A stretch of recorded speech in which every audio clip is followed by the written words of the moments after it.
علم التحنيط الذي تعد أسراره من عبقريات المصري القديم إلى الألغاز المتعلقة بتقنيات المواد المستخدمة والوصفات الكيميائية المتبعة.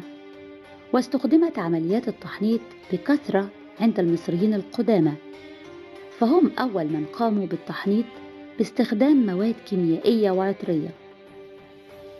وكان التحنيط عندهم من أهم مراحل مراسم الدفن، وكانت الجثث التي يتم تحنيطها تسمى بالمومياء. ويعد التحنيط من أهم العلوم والفنون التي برع فيها المصري القديم، ووجه إليه عناية فائقة، إذ أنه كان وسيلته الأساسية للمحافظة على جسد المتوفى سليما. حنط المصريون القدماء موتاهم، وأدى هذا إلى تطور معرفتهم بعلم التشريح، فتعرفوا على الأعضاء الداخلية، وسجل الأطباء النتائج، وطوروا طرق الجراحة على أساس المعرفة التشريحية، وسجلت هذه النتائج على ورق البردي، واستفاد منها الأطباء.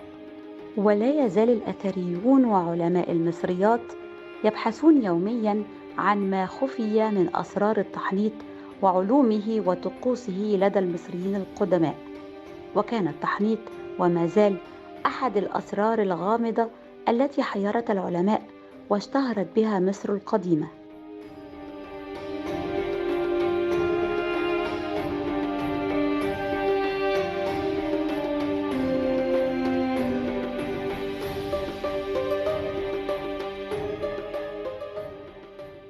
وفي التحنيط كانت هناك اتجاهات عديدة اشتركت مع بعضها البعض ليصل الجسد في النهاية إلى تلك الصورة التي عثرنا عليه بها.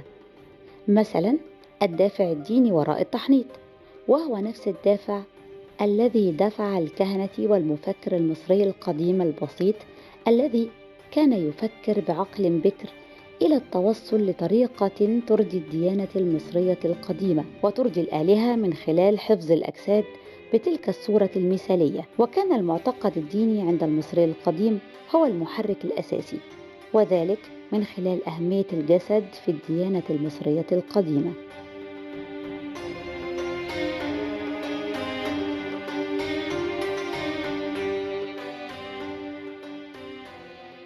التحنيط في مصر القديمة يعد من أهم العلوم التي أبهرت الدارسين للحضارة المصرية، وخاصة عندما كانوا يعثروا على مومياء يزيد عمرها عن 2000 عام قبل الميلاد وأكثر.